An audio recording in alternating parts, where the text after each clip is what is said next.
Hello बच्चों, कैसे हैं? मैं हूं आलोक और ये है आपका अपना यूट्यूब चैनल न्यूटन एजुकेयर, जिसमें हम लोग क्लास 10th का फिजिक्स पढ़ रहे हैं। और इसमें हम लोग पहला चैप्टर पढ़ रहे हैं, जिस चैप्टर का नाम है प्रकाश का परावर्तन, जिसमें हम लोग बहुत सारा क्वेश्चन पढ़ चुके हैं। और आज जो हम लोग का टॉपिक है वो है कि गोलीय दर्पण के द्वारा जो प्रतिबिंब बनता है वो कैसे बनता है, उसका नियम क्या है। उसी नियम को आज हम लोग समझेंगे कि प्रतिबिंब कैसे बनता है, उसका कौन कौन सा नियम है जिसके आधार पे हम प्रतिबिंब बनाते हैं। तो चलिए क्वेश्चन देखते हैं आज का।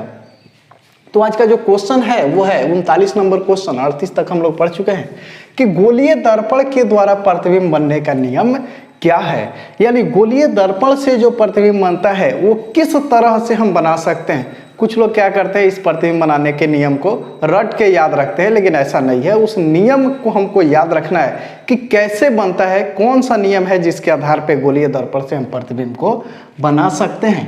तो इसमें पहला जो नियम कह रहा है कि मुख्य अक्ष के समांतर आने वाली किरणें दर्पण से परावर्तन के बाद फोकस से होकर जाती हैं। यानी कोई भी किरण अगर मुख्य अक्ष के समांतर आएगा गोलीय दर्पण के, तो जैसे उसका परिवर्तन होगा तो मुख्य अक्ष के क्या हो जाएगा, मुख्य फोकस से होकर के जाएगा। इस बात को हम समझते हैं। यहाँ पे मान लीजिए हमारे पास एक गोलीय दर्पण है ये, और हम लोग एक बात भी पढ़े थे, ये है ध्रुव और ये है हमारा, मान लेते हैं C, और इधर होगा कहीं इसका F। हम यही पढ़े थे एक फोकस का, जब परिभाषा हम पढ़ रहे थे फोकस किसे कहते हैं या मुख्य फोकस किसे कहते हैं, तो हम यही पढ़े थे कि मुख्य अक्ष के समांतर आने वाली किरणें दर्पण से परावर्तन के बाद जिस बिंदु से होकर जाती हैं उसे मुख्य फोकस कहा जाता है। तो यानी कि अगर कोई किरण मुख्य अक्ष के समांतर जाएगा तो वह परावर्तन के बाद कहाँ से जाएगा, तो फोकस से होकर जाएगा। ये भी किरण अगर समांतर है तो ये भी परावर्तन के बाद कहाँ से जाएगा, फोकस से जाएगा। ये किरण अगर ऐसे आ रहा है तो ये भी परावर्तन के बाद फोकस से जाएगा। इसका मतलब ये हुआ, ये हमको नियम याद रखना है कि अगर कोई भी किरण दर्पण के मुख्य अक्ष के समांतर होगा तो वह परावर्तन के बाद फोकस से होकर के जाएगा या जाता हुआ प्रतीत होगा। अगर यही दर्पण हमारा, मान लेते हैं अगर यही दर्पण हमारा कौन सा रहता, अगर यही दर्पण उत्तल रहता, ये तो अवतल था, अगर दर्पण हमारा उत्तल रहता और ये मुख्य अक्ष रहता तो इसके समांतर अगर किरण आता तो ऐसा लगता कि ये फोकस से जाता हुआ प्रतीत हो रहा है। ये भी अगर समांतर आता तो इधर चला जाता, और जब इसको हम पीछे बढ़ाते तो ऐसा लगता कि ये फोकस से आ रहा है किरण। यानी कोई भी किरण अगर मुख्य अक्ष के समांतर जाएगा तो वह दर्पण से परावर्तन के बाद क्या होगा, मुख्य फोकस से होकर जाएगा या जाता हुआ प्रतीत होगा। तो ये बात हमको याद रखना है। जो पहला नियम है कि मुख्य अक्ष के समांतर आने वाली किरणें दर्पण से परावर्तन के बाद मुख्य फोकस से होकर जाती हैं या जाती हुई प्रतीत होती हैं। तो ये आपको नियम याद रखना है कि अगर कोई भी किरण मुख्य अक्ष के समांतर आएगा तो वह जैसे ही दर्पण से परावर्तन होगा तो वह मुख्य फोकस से होकर जाएगा या मुख्य फोकस से होकर जाता हुआ प्रतीत होगा। तो ये बात आपको याद रखना है। ये पहला हो गया। और इसी को अगर हम उल्टा बोलना चाहें, यदि कोई किरण मुख्य फोकस से होकर आएगा तो वह परावर्तन के बाद क्या होगा, मुख्य अक्ष के समांतर हो जाएगा। तो अगर इसी को हम लोग देखें फिर से, अब दूसरा नियम, पहला तो हम समझ चुके हैं, अब दूसरा नियम क्या है। तो दूसरा नियम कह रहा है कि यदि कोई किरण मुख्य फोकस से होकर जाएगा, मान लेते हैं ये फोकस है और ये किरण अगर फोकस से होकर जा रहा है तो परावर्तन के बाद क्या होगा, वह समांतर हो जाएगा। ठीक, समांतर आ रहा था तो फोकस से होकर जा रहा था, अब फोकस से होकर आएगा, अगर फोकस से होकर आएगा तो वह परावर्तन के बाद क्या होगा, मुख्य अक्ष के समांतर हो जाएगा। ठीक ऐसे ही अगर ये फोकस से जाएगा तो ये भी परावर्तन के बाद क्या हो जाएगा, समांतर हो जाएगा। तो ये दूसरा नियम आपको याद रखना है कि मुख्य फोकस से होकर जाने वाली किरणें दर्पण से परावर्तन के बाद, दर्पण से परावर्तन के बाद मुख्य अक्ष के समांतर हो जाती हैं। ये दूसरा नियम है। ये दूसरा नियम हमको याद रखना है कि अगर कोई किरण फोकस से जाएगा तो वह दर्पण से परावर्तन के बाद क्या होगा, तो वह मुख्य अक्ष के समांतर हो जाएगा। जब भी हम प्रतिबिंब बनाएंगे तो ये हमको नियम ये सब याद रखना है। इसके बाद से तीसरा कह रहा है कि वक्रता केंद्र से होकर जाने वाली किरणें दर्पण से परावर्तन के बाद उसी पथ पर वापस लौट जाती हैं। चलिए इसको समझते हैं क्यों ऐसा होता है। तो हम लोग जानते हैं कि यदि कोई किरण, एक क्वेश्चन देखे थे कि यदि कोई किरण लंबवत टकराता है दर्पण पे तो क्या होता है। तो मान लीजिए कि ये हमारा दर्पण है, ये मुख्य अक्ष है और ये इसका सेंटर है, और सेंटर से कोई भी किरण जाएगा तो हम जानते हैं वृत्त से, अगर मान लीजिए सेंटर से ऐसे गया किरण, तो वृत्त के केंद्र से गोलीय सतह पर खींची गई त्रिज्या क्या होती है, लंबवत। और लंबवत होगा तो जिस पथ पर ये आएगा उसी पथ पर क्या होगा, वापस लौट जाएगा। तो अगर ये भी किरण अगर ऐसे आ रहा है तो ये परिवर्तन के बाद क्या होगा, इसी पथ पर वापस लौट जाएगा। तो ये तीसरा नियम आपको याद रखना है कि वक्रता केंद्र से होकर जाने वाली किरणें दर्पण से परावर्तन के बाद उसी पथ पर वापस लौट जाती है, यानी जिस पथ से वह आता है उसी पथ पर वापस लौट जाता है। समझ में आ गया होगा ये भी। चलिए एक और है नियम, आपतन कोण परावर्तन कोण के बराबर होता है। ये तो हम बहुत पहले से जानते हैं कि जो भी आपतन कोण होता है वह परावर्तन कोण के बराबर होता है। तो ये हमारा जो क्वेश्चन है कि प्रतिबिंब बनने का नियम क्या है, तो प्रतिबिंब बनने का नियम 4 है। चारों समझ गए। यदि किरण फोकस से होकर जाएगा तो परावर्तन के बाद समांतर होगा, यदि मुख्य अक्ष के समांतर जाएगा तो परावर्तन के बाद फोकस से होकर जाएगा, और यदि कोई किरण वक्रता केंद्र C से होकर जाएगा तो वह उसी पथ पर वापस लौट जाएगा। और लास्ट वाला आपतन कोण किसके बराबर होता है, तो आपतन कोण परावर्तन कोण के बराबर होता है। ये चारों नियम आपको याद रखना है, इसी आधार पे हम प्रतिबिंब बनाएंगे। तो उम्मीद है ये समझ में आ गया होगा। चलिए अगला क्वेश्चन जो है हम लोग का 40 नंबर, उसको देखते हैं। तब तक इसको आप नोट कर लीजिए।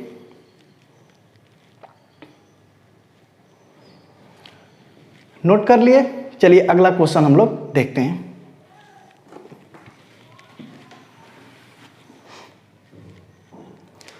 तो अब जो हम लोग का टॉपिक है वो टॉपिक होगा कि अवतल दर्पण के द्वारा प्रतिबिंब का बनना।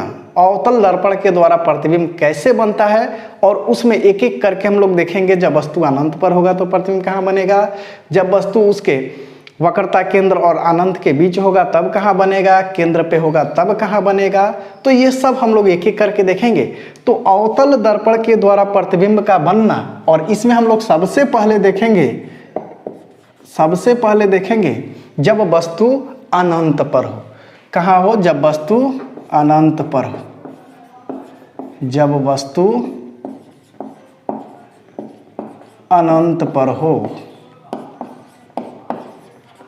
यानी जब वस्तु अनंत पर हो, जब वस्तु अनंत पर हो तो प्रतिबिंब कहाँ बनेगा, इसका किरण आरेख खींचे। जब वस्तु अनंत पर हो तो बने प्रतिबिंब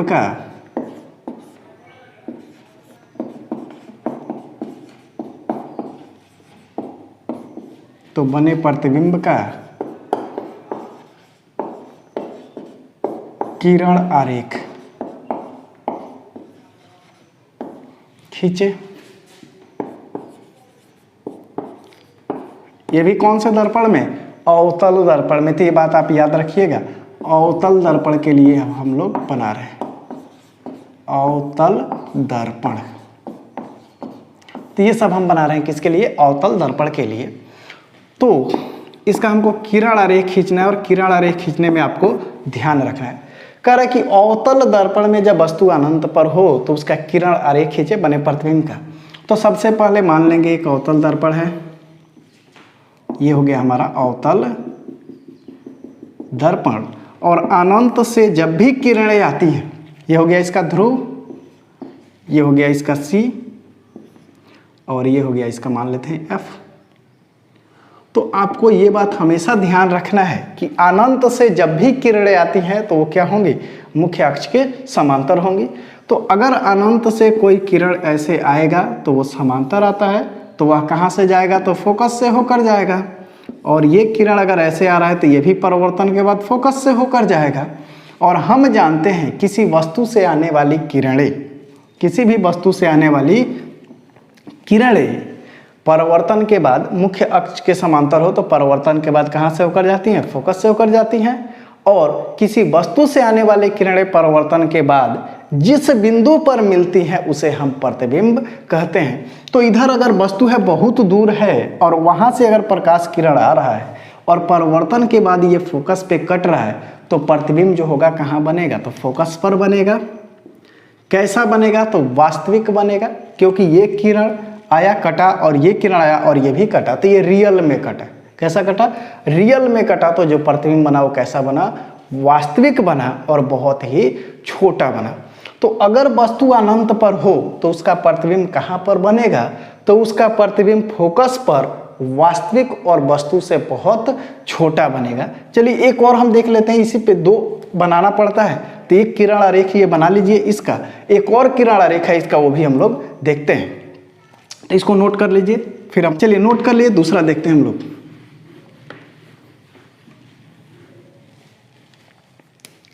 फिर से हम लोग बनाते हैं वही अवतल दर्पण,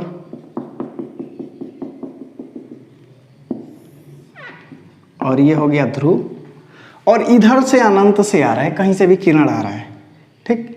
तो अनंत से इधर से एक किरण आ रहा है, मान लेते हैं हम लोग, ये हो गया हमारा C और ये हो गया हमारा F।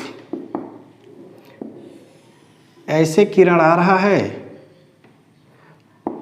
और ये क्या हुआ, फोकस से होकर गया, तो ये समांतर हो जाएगा। और एक और किरण आ रहा है ऐसे और ये टकराया यहाँ पे, सीधा यहाँ पे टकराया, तो यहाँ पे जब आपतन कोण इतना बना तो परावर्तन कोण इतना का ही होगा, और परावर्तन कोण हुआ तो ऐसे ये चला गया, और दोनों कहाँ कट रहा है, तो फोकस पे कट रहा है, फोकस के नीचे कट रहा है। ये देखिए, ये आपतित किरण फोकस से आया तो मुख्य अक्ष के समांतर हो गया, और ये किरण यहाँ पे टकराया तो ये आपतित किरण, ये लंब, और ये परावर्तित किरण आपतन कोण परावर्तन कोण के बराबर होता है। तो ये दोनों किरण कहाँ कटा, परावर्तन के बाद, तो ये किरण आया ऐसे और ये किरण आया और दोनों कट गया यहाँ पे, ठीक फोकस के नीचे कट रहा है। तो ये बात आपको ध्यान रखना है कि जब वस्तु अनंत पर होगा तो उसका प्रतिबिंब कहाँ बनेगा, तो फोकस पर बनेगा। किरण रियल में कट रहा है, वास्तव में ये किरण कटा है, तो प्रतिबिंब जो होगा वो वास्तविक होगा। और मुख्य अक्ष के नीचे है, मुख्य अक्ष के नीचे है, तो प्रतिबिंब जो होगा वो कैसा होगा, उल्टा होगा।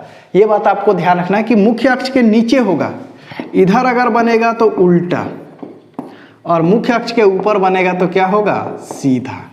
ये बात आपको ध्यान रखना है। तो यहाँ पे जो प्रतिबिंब बन रहा है वो कैसा बन रहा है, तो यहाँ पे फोकस पर बन रहा है, वास्तविक उल्टा और छोटा बन रहा है, वस्तु से छोटा बनता है। तो यह पूछा जा सकता है आपसे कि जब वस्तु अनंत पर हो तो प्रतिबिंब का किरण आरेख खींचे, तो सिर्फ ये खींच देना है, और अगर प्रतिबिंब का प्रकृति बताना है तो आपको बताना पड़ेगा कि प्रतिबिंब वास्तविक उल्टा और वस्तु से छोटा बनेगा। कहाँ बनेगा, तो फोकस पर, दर्पण के सामने। तो ये बात हमको लिखना पड़ेगा, जब वस्तु अनंत पर हो तो प्रतिबिंब का किरण आरेख खींचे।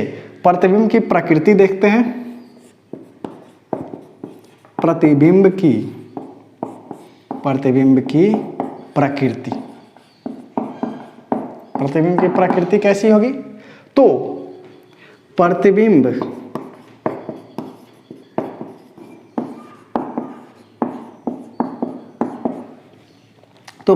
की प्रकृति कैसी होगी, तो प्रतिबिंब दर्पण के सामने, प्रतिबिंब दर्पण के सामने फोकस पर वास्तविक उल्टा और वस्तु से छोटा बनेगा। तो प्रतिबिंब दर्पण के सामने फोकस पर वास्तविक उल्टा तथा वस्तु से छोटा बनेगा। तो ये हो गया प्रकृति।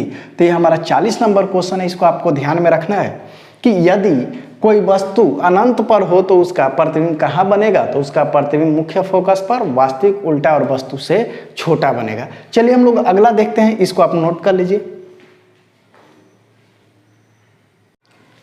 चलिए अगला क्वेश्चन देखते हैं। कह रहा है कि जब वस्तु अनंत तथा वक्रता केंद्र के बीच हो तो प्रतिबिंब कहाँ बनेगा, उसका किरण आरेख खींचे। तो इस बार देखिए हमारे पास एक अवतल दर्पण है जिसका ये वक्रता केंद्र है, ये मुख्य फोकस है, और इधर हमारा अनंत है। अब कह रहा है कि वस्तु अनंत और वक्रता केंद्र के बीच हो। तो हम क्या किए, सबसे पहले एक अवतल दर्पण बना लिए, एक प्रधान अक्ष खींच लिए, इसमें सेंटर कहाँ, ये C है और ये हमारा हो गया मुख्य फोकस F। तो C और इधर हो गया अनंत, और इसके बीच में वस्तु है हमारा AB। अब कह रहा है इसका किरण आरेख खींचे। तो हम क्या करेंगे, जब भी प्रतिबिंब बनाना होगा तो वस्तु के किसी भी एक बिंदु से 2 किरण लेंगे। कितना किरण लेंगे, 2, और नियम के आधार पे हम लोग प्रतिबिंब बनाएंगे। तो यहाँ पे ए बी एक वस्तु ले लिए हैं और इस पॉइंट बी से 2 किरण चल रहा है। एक किरण गया मुख्य अक्ष के समांतर, ये मुख्य अक्ष है और इसके समांतर गया, तो परिवर्तन के बाद ये फोकस से होकर गया। हम जानते हैं कि मुख्य अक्ष के समांतर जाने वाली किरणें परिवर्तन के बाद फोकस से होकर जाती हैं।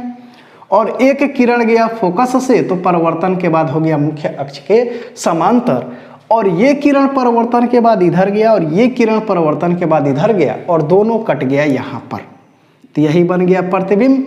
तो इसको हम लोग क्या करेंगे, मुख्य अक्ष से ऐसे एक लाइन खींच देंगे तो मिला देंगे, तो प्रतिबिंब बन गया। अब देख रहे हैं कि दोनों किरण रियल में कट रहा है। कहाँ कट रहा है, तो सी और एफ के बीच कट रहा है। कहाँ कट रहा है, सी और एफ के बीच कट रहा है। तो प्रतिबिंब जो बनेगा रियल में कटा है यानी वास्तविक बनेगा, सी और एफ के यानी वक्रता केंद्र और फोकस के बीच बनेगा, और मुख्य अक्ष के नीचे है तो कैसा बनेगा, उल्टा बनेगा। और देखिए वस्तु इतना बड़ा है और प्रतिबिंब क्या है, इतना छोटा है, थोड़ा सा छोटा है। यहाँ पे इतना बड़ा वस्तु है और प्रतिबिंब क्या है, छोटा है। तो प्रतिबिंब जो होगा वो वस्तु से छोटा बनेगा। तो इसका प्रकृति भी हमको लिखना पड़ेगा। तो क्या लिखेंगे, प्रतिबिंब की प्रकृति कैसी होगी, तो प्रतिबिंब का जो प्रकृति होगा वो होगा प्रतिबिंब दर्पण के सामने, दर्पण के सामने फोकस तथा वक्रता केंद्र के बीच, फोकस तथा वक्रता केंद्र के बीच वास्तविक उल्टा और वस्तु से छोटा बनेगा। तो वास्तविक उल्टा तथा वस्तु से छोटा बनेगा। तो इसको भी आप लिख लीजिए, क्वेश्चन में, बोर्ड के एग्जाम में क्वेश्चन भी पूछा जाता है इस तरह का। तो 1 नंबर का भी आ सकता है और इस तरह का आएगा किरण आरेख खींचने के लिए तो 2 नंबर का भी आ सकता है। तो इसको नोट कर लीजिए, फिर हम लोग अगला क्वेश्चन देखते हैं। अगला क्वेश्चन में कह रहा है कि जब वस्तु वक्रता केंद्र पर हो तो प्रतिबिंब का किरण आरेख खींचे। कि जब वस्तु अवतल दर्पण के वक्रता केंद्र पर होगा, चूंकि हम ये अवतल दर्पण के लिए बना रहे हैं तो ये बात आपको ध्यान रखना है। हर बार आप ये मेंशन कर दीजिए कि जब वस्तु अवतल दर्पण के वक्रता केंद्र पर हो तो प्रतिबिंब का किरण आरेख खींचे। क्या होगा, तो हम सबसे पहले ले लिए एक अवतल दर्पण, और इस बार वस्तु कहाँ है, तो इस बार वस्तु है वक्रता केंद्र पर। ये देखिए सी है इसका, तो यहीं पर है यदि वस्तु, तो इसका प्रतिबिंब कहाँ बनेगा। तो हम एक ही नियम जानते हैं, 4 नियम है जो हमारे पास याद है, चारों नियम मालूम है हमको। अगर कोई किरण समांतर जाएगा तो फोकस से होकर जाएगा, और किरण फोकस से जाएगा तो परिवर्तन के बाद समांतर होगा, और परिवर्तन के बाद किरणें जहाँ मिलेंगी उसी को हम कहते हैं प्रतिबिंब। तो आप देख रहे हैं एक अवतल दर्पण है, इसका ये ध्रुव है, ये वक्रता केंद्र सी है और ये फोकस एफ है। अब ए भी एक वस्तु है जिससे चलने वाली किरण समांतर है जो परिवर्तन के बाद फोकस से होकर जा रही है, और एक किरण जा रहा है फोकस से जो परिवर्तन के बाद मुख्य अक्ष के समांतर हो गया, और दोनों कटता है कहाँ, तो सी के नीचे। तो अब बताइए प्रतिबिंब कैसा बनेगा, कहाँ बनेगा। तो यदि वस्तु वक्रता केंद्र पर होगा तो प्रतिबिंब दर्पण के सामने वक्रता केंद्र पर बनेगा, मुख्य अक्ष के नीचे है तो उल्टा बनेगा, दोनों किरण रियल में कटा है तो वास्तविक बनेगा, और जितना बड़ा वस्तु है उतना ही बड़ा क्या है, प्रतिबिंब है, यानी वस्तु प्रतिबिंब के या प्रतिबिंब वस्तु के बराबर बनेगा। तो ये बात आपको याद रखना पड़ेगा। तो प्रतिबिंब का प्रकृति कैसे होगा, तो प्रतिबिंब दर्पण के सामने वक्रता केंद्र पर वास्तविक उल्टा तथा वस्तु के बराबर बनेगा। तो प्रतिबिंब दर्पण के सामने वक्रता केंद्र पर वास्तविक है, उल्टा है और वस्तु के बराबर है। तो ये बात आपको याद रखना है, ये आपको ध्यान रखना है। कभी भी वस्तु केंद्र पे होगा तो प्रतिबिंब उसका केंद्र पर ही बनेगा और वस्तु के बराबर बनेगा, लेकिन उल्टा बनेगा। तो ये आपको न्यूमेरिकल अगर पूछा जाएगा तो 1 नंबर का ये ऑब्जेक्टिव क्वेश्चन बन जाएगा, और आपको इस कॉन्सेप्ट के आधार पे आपको याद रखना है। तो ये आप समझ गए हैं, इसको आप नोट कर लीजिए, फिर हम लोग आगे बढ़ते हैं। अगला क्वेश्चन में कह रहा है कि वस्तु यदि वक्रता केंद्र और फोकस के बीच होगा, यदि वस्तु वक्रता केंद्र तथा फोकस के बीच हो तो प्रतिबिंब का किरण आरेख खींचे। तो इस बार हम फिर एक अवतल दर्पण लिए, ये हो गया इसका ध्रुव, ये हो गया इसका केंद्र, वक्रता केंद्र हो गया यहाँ पे, और ये हो गया इसका फोकस, और वस्तु है हमारे पास ए बी जो वक्रता केंद्र और फोकस के बीच में है। तो कह रहा है कि यदि वस्तु वक्रता केंद्र और एफ के बीच होगा तो बताइए प्रतिबिंब कैसा बनेगा, उसका किरण आरेख हमको दिखाना है। तो मान लेंगे एक अवतल दर्पण है और ये इसका केंद्र है, ये फोकस है और वस्तु है ए बी इसके सी और एफ के बीच में। तो नियम तो वही है, यदि कोई किरण समांतर जाएगा तो परावर्तन के बाद फोकस से होकर जाएगा और फोकस से होकर जाएगा तो वह समांतर हो जाएगा और किरणें परावर्तन के बाद जहां मिलेंगी वही क्या होगा, प्रतिबिंब। तो दोनों किरण मिल रहा है कहाँ, सी है इधर और इधर क्या है, कुछ नहीं है तो अनंत है इधर। तो अनंत और सी के बीच बना है, मुख्य अक्ष के नीचे है तो उल्टा बना है। दोनों किरण रियल में कट रहा है तो वास्तविक बना है और ये वस्तु है और ये प्रतिबिंब, यानी प्रतिबिंब क्या है, वस्तु से बड़ा बना है। तो अगर वस्तु वक्रता केंद्र और ध्रुव के बीच फोकस के बीच हो तो प्रतिबिंब कैसा बनेगा, तो दर्पण के सामने बनेगा, वास्तविक बनेगा, उल्टा बनेगा और वस्तु से बड़ा बनेगा। तो प्रकृति भी हमको याद रखना है कि प्रतिबिंब दर्पण के सामने, वक्रता केंद्र तथा अनंत के बीच, वास्तविक, उल्टा तथा वस्तु से बड़ा बनेगा। ये आपको याद रखना है, इसको भी आप नोट कर लीजिए। फिर हम लोग अगले क्वेश्चन की ओर बढ़ते हैं। अब अगला क्वेश्चन है, इसमें कह रहा है कि यदि वस्तु अवतल दर्पण के मुख्य फोकस पर हो, यानी फोकस पर हो, तो बताइए प्रतिबिंब कहाँ बनेगा, उसका किरण आरेख खींच के दिखाना है हमको। तो इस बार देख रहे हैं कि ये अवतल दर्पण है और ये इसका फोकस है, यहाँ पे इसका ये है फोकस और ये है इसका केंद्र सी। अब कह रहा है कि वस्तु यदि फोकस पर हो तो बताइए कि प्रतिबिंब कहाँ बनेगा, उसका किरण आरेख खींचिए। तो हम क्या किए, एक किरण मुख्य अक्ष के समांतर खींचे जो परावर्तन के बाद फोकस से होकर गया और एक किरण को हम ऐसे खींचे कि ऐसा लग रहा है ये वक्रता केंद्र से होकर जा रहा है। तो हम जानते हैं कि यदि कोई किरण वक्रता केंद्र से होकर जाता है तो वह उसी पथ पर वापस लौट जाता है। तो परावर्तन के बाद देखिए ये किरण ऐसे जा रहा है और ये किरण ऐसे जा रहा है, दोनों किरण है ये समांतर, दोनों किरण समांतर है। और बताइए क्या दो समांतर किरणें एक दूसरे को काटती हैं, तो नहीं काटती हैं। अगर इसको हम पीछे बढ़ा के देखें तो ये इधर भी समांतर ही जा रहा है, यानी इधर बढ़ाए तब भी क्या होगा, अनंत पे जाएगा और इधर बढ़ाए तब भी ये कहाँ जाएगा, अनंत पे। तो हम जानते हैं कि दो समांतर किरणें अनंत पर मिलती हैं। इसका मतलब ये हुआ कि इस वस्तु का जो प्रतिबिंब बनेगा वो अनंत पर बनेगा और वस्तु से बहुत बड़ा बनेगा, क्योंकि अब कहाँ कटेगा अनंत पर, तो बहुत बड़ा इस मुख्य अक्ष से मिलाएंगे तो बहुत बड़ा बनेगा, या इधर भी मिलाए तो बहुत बड़ा बनने वाला है। तो अगर वस्तु जब फोकस पर होगा तो प्रतिबिंब कहाँ बनेगा, तो प्रतिबिंब उसका अनंत पर बनेगा और वस्तु से बहुत बड़ा बनेगा। तो ये बात आपको याद रखना है कि प्रतिबिंब अनंत पर तथा वस्तु से बहुत बड़ा बनेगा। कब, जब वस्तु कहाँ पर हो, तो जब वस्तु फोकस पर स्थित हो तब। अब अगला क्वेश्चन हम लोग देखते हैं, 45 नंबर जो क्वेश्चन है वो क्या है, तो 45 नंबर जो क्वेश्चन है वो हो जाएगा कि जब वस्तु फोकस तथा ध्रुव के बीच हो। इस बार हम लोग बनाते हैं, अब अगला क्वेश्चन देखते हैं कि जब वस्तु अवतल दर्पण के फोकस तथा ध्रुव के बीच हो। तो जब वस्तु अवतल दर्पण के फोकस तथा ध्रुव के बीच हो, ध्रुव के बीच हो तो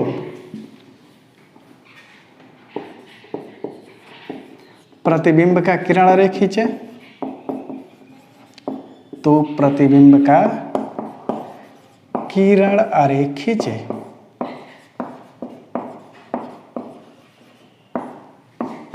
ये क्वेश्चन आपसे 2-2 नंबर का पूछा जा सकता है।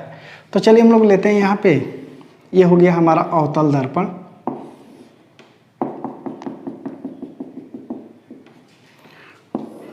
ये हो गया मुख्य अक्ष, ये हो गया ध्रुव, ये हो गया फोकस और ये हो गया इधर केंद्र। अब कह रहा है कि वस्तु फोकस और ध्रुव के बीच है। चलिए यहाँ पे हम लोग ले लेते हैं।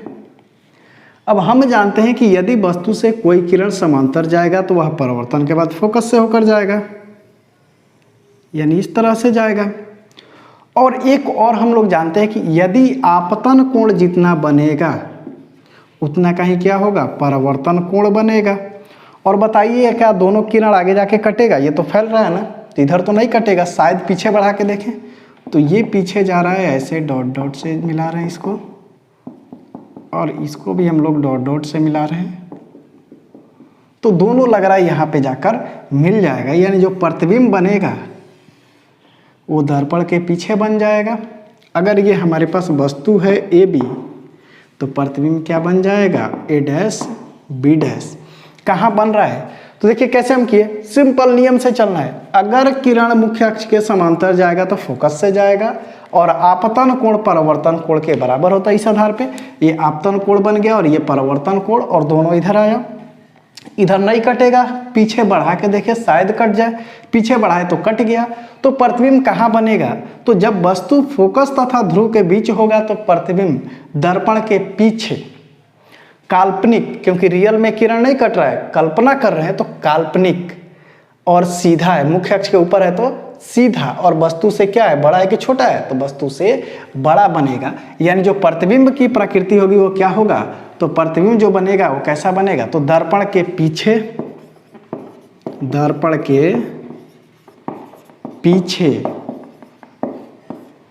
काल्पनिक, सीधा तथा वस्तु से बड़ा बनेगा।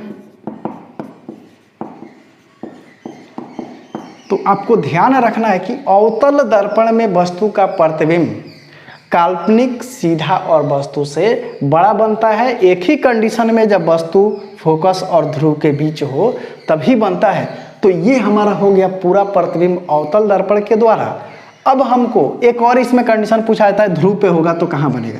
तो जैसे ही दर्पण से जब सटा के हम वस्तु को रख देंगे तो प्रतिबिंब भी दर्पण से सट के बन जाएगा। यानी जब वस्तु ध्रुव पर होगा तो प्रतिबिंब ध्रुव पर ही बनेगा, काल्पनिक, सीधा और वस्तु के बराबर बनेगा। तो ये वाला आप याद रखिएगा, क्योंकि ध्रुव पे का कंडीशन हम खींच नहीं सकते हैं, क्योंकि उसमें किरण आरेख खींचने के लिए हमको जगह नहीं बचता है। मतलब ये हुआ कि दर्पण ये है अगर, तो दर्पण में ही सटा के वस्तु रख देंगे तो जाहिर सी बात है इस वस्तु के पीछे ही प्रतिबिंब बन जाएगा, तो इसलिए हम लोग उसको नहीं खींच सकते हैं। तो ये आपको पूरा याद रखना है कि जब वस्तु अनंत पर होगा, जब वस्तु अनंत और सी के बीच होगा, जब वस्तु सी पर होगा, सी और एफ के बीच होगा, एफ और पी के बीच होगा, तो प्रतिबिंब का किरण आरेख खींचना है। इन सब क्वेश्चनों को आपको याद रखना है, तो इसको आप बना लीजिएगा नोट्स में। अब हम लोग उत्तल दर्पण के द्वारा भी देख लेते हैं, दो कंडीशन है उसको भी हम लोग अभी देख लेते हैं कि उत्तल दर्पण के द्वारा प्रतिबिंब कैसे बनता है।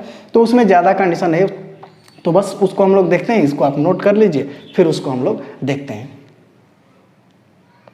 नोट कर लिए, चलिए जो 46 नंबर क्वेश्चन इसमें कह रहा है कि जब वस्तु उत्तल दर्पण से अनंत पर हो, इस बार उत्तल दर्पण है, पहले हमारा अवतल दर्पण था, अब कह रहा है कि उत्तल दर्पण से अनंत पर हो तो प्रतिबिंब कहाँ बनेगा और उसकी प्रकृति कैसी होगी, ये आपको बताना है।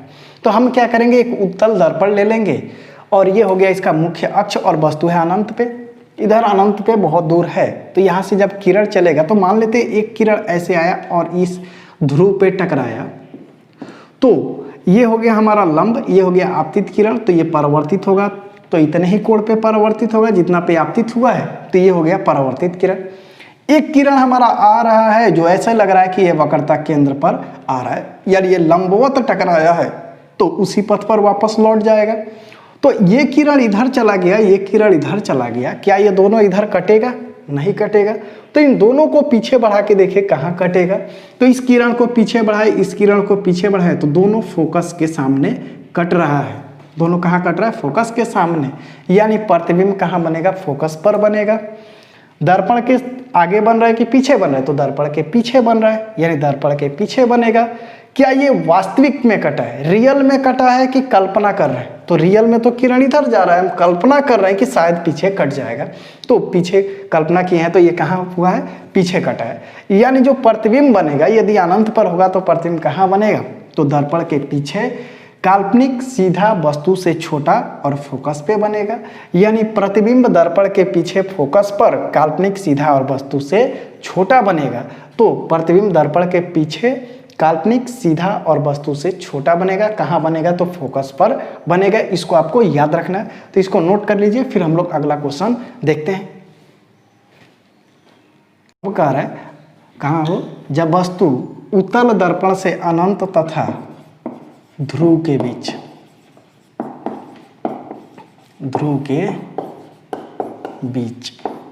तो ये हमारे पास हो गया एक उत्तल दर्पण,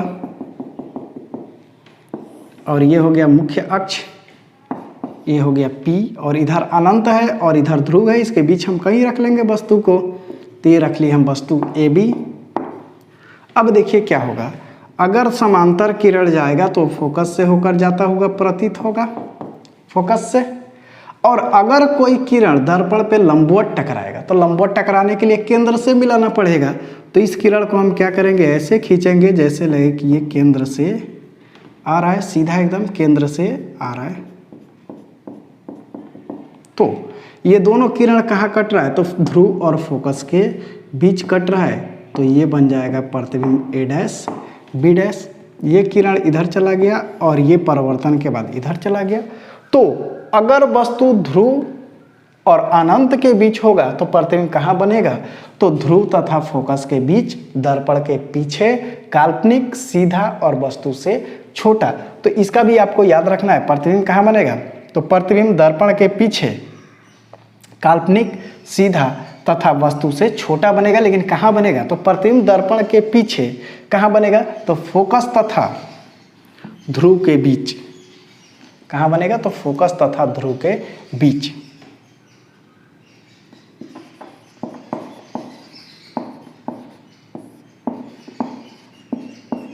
फोकस तथा,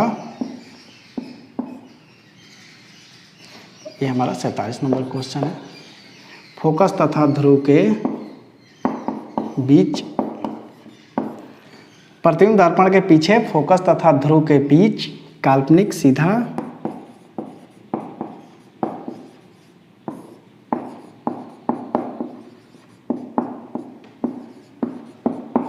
काल्पनिक, सीधा और वस्तु से छोटा बनेगा, वस्तु से छोटा बनेगा।